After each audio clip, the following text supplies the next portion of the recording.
Hello YouTube, this is Morgan Airspeed Prime here with my next Avatar news update video. This time out we have the reveal, the announcement of the Avatar The Last Airbender North and South Omnibus edition. So we've been waiting quite a while for this actually. Surprised they've left it so late. And I suppose the biggest thing with this is obviously the release date, February 22nd, 2022. Feels very familiar in that obviously we had the delays to some of the more recently announced books happen that basically put a lot of the upcoming books into February. So this is another February book. This is actually going to release on the same day as the current release date for Beast of the Four Nations. So that is an interesting decision on Dark Horse's behalf to have, you know, basically two of their sort of more expensive books, in that like the Omnibus is still a collection, it's still a $25 book, come out on the same day as the $40, or if you get the deluxe edition, $80 big hardcover book that I think most fans are going to want to get. So it's going to be kind of an expensive day, I guess, if you're an Avatar fan on the 22nd.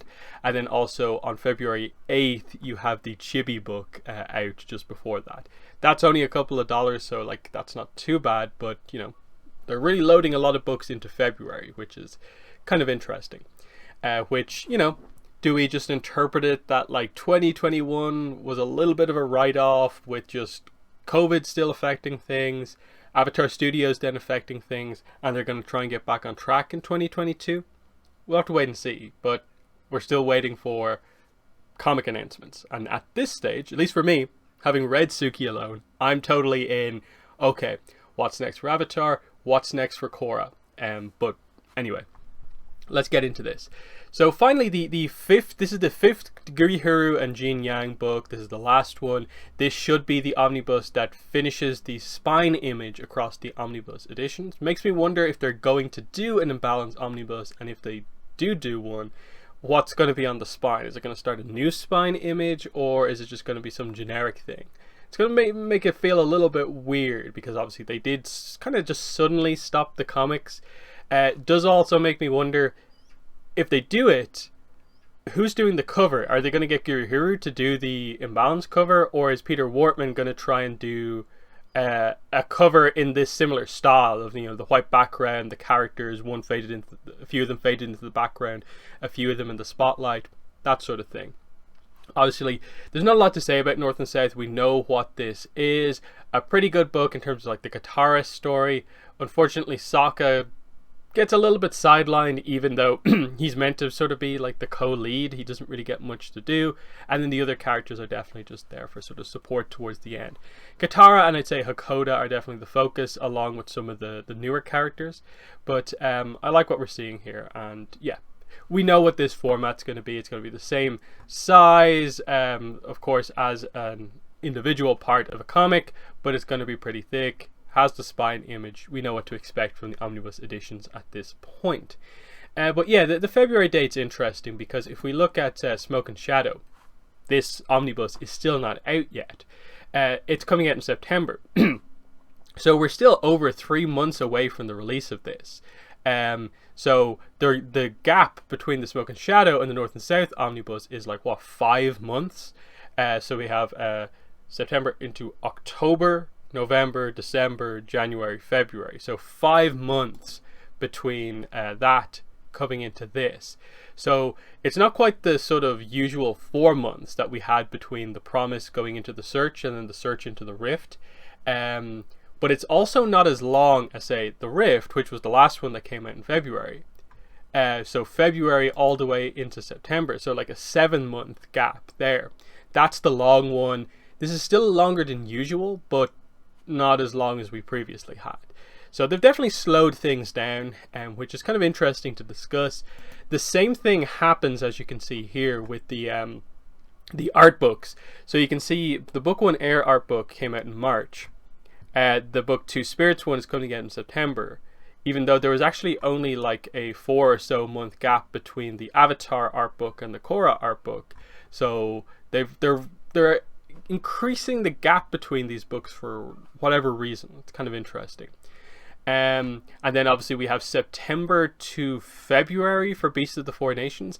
Makes me wonder where the Book 3 Change art book is going to slot in that this feels like it's the obvious next slot in that it's the same type of book. They both have deluxe editions.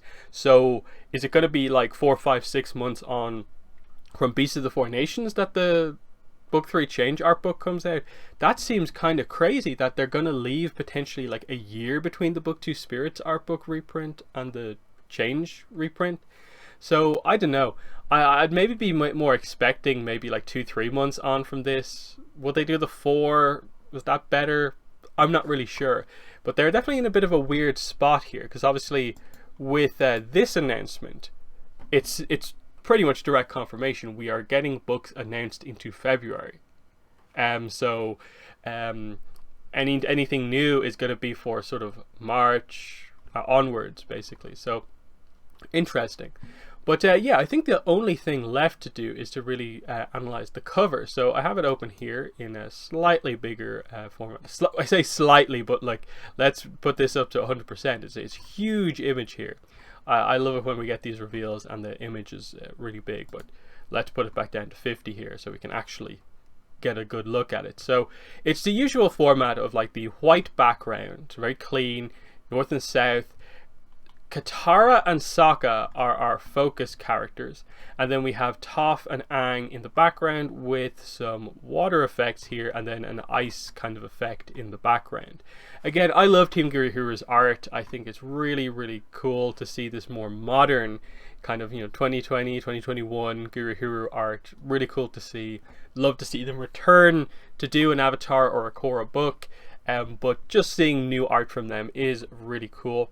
Interestingly, in terms of the format, like I said earlier, they've switched it up and they've made 2 characters as the sort of spotlight characters here. It's Katara and Sokka, whereas it was like Aang for the promise, it was Zuko for the search, Toph on her own for the rift, and Azula is the focus character for Smoke and Shadow. It's the 2 of them here. I don't mind it too much. I don't really see it as this sort of sequence that shouldn't be broken or anything like that. But it's nice. It fits in with everything going on. To me, the most interesting thing here is actually just the pose they have Toph in the background. Toph doing a really high like jump karate kick. Like, that's... something feels odd about it in the sense that, like, in my mind, it doesn't really register to me that, like, that is a common maneuver for Toph to do. Even though Toph is one of the best benders in the series, she is so, I suppose, has such a specific style that I never associate her doing a jumping kick within her bending style. Now, it's not to say that she's just, earthbender, directly rooted to the ground. She has moments where she does a few things that are, like, slightly acrobatic, but she's never really doing the sort of Zinfu style earthbending, where she's doing a lot of, almost like firebending style, like kung fu combos, to send pillars of rock or earth at people. She's more of the, she brings up a pillar and it's just like really kind of accurate, with her movements. It's very specific. So that's just an interesting one that just visually, it looks a bit odd to see Toph do that. And I'm trying to picture in my head, like, has she ever done a maneuver like that at all in the show that is just like her doing like a flying attack in any way? And I don't really think there is. Like, I remember, like, say, I think Combustion Man, one of the Combustion Man episodes, she gets sort of caught in the edge of the blast and kind of tumbles across the ground, and she's sort of like, kind of almost acrobatically pops up, does this really deep slide, and then does some moves. So it's like, okay, she's got some acrobatics, but she doesn't tend to jump off the ground with her movement, because that is detaching her from the ground. So that's just a little bit of a sort of like character thing. Does it fit with the art? Well, I'd like to know what you guys think about that one, and as well just like overall what you think of the cover.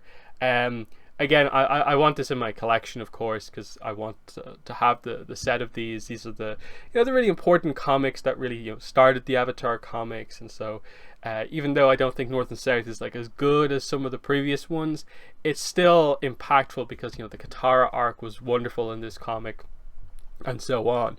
So very happy to see this, but the release date is definitely probably the big thing here, in that if not for some of these delays, if they had committed to like the 4 months per book, like we'd probably have all of them at this point almost. Like we'd probably be more talking about the Imbalance Omnibus being announced at this point rather than just the North and South one. So we're still waiting to see, you know, how this all pans out, and so on. But yeah, another new announcement. Glad that it's gone up. We got the description and the cover at once, and there's not this kind of delay between the listing going up and the cover, which has pretty much happened for I think nearly all of them at this point. So it's good that we now have the cover. So yeah, I guess I'm just going to wrap it up there, and just again note that remember to check out the video that I put up on the channel yesterday, my non-spoiler early review for Suki Alone, so the upcoming big comic Suki Alone. I did get an early review copy and I gave some thoughts on it, again non-spoiler thoughts, in the video that I put up yesterday. So I'll link that one in the description below. I'll probably post about it in the pinned comment as well. So if you missed that video yesterday, definitely check that out. But yeah, what are your thoughts on the North and South Omnibus announcement? But that's been the video. Thanks for watching, and bye.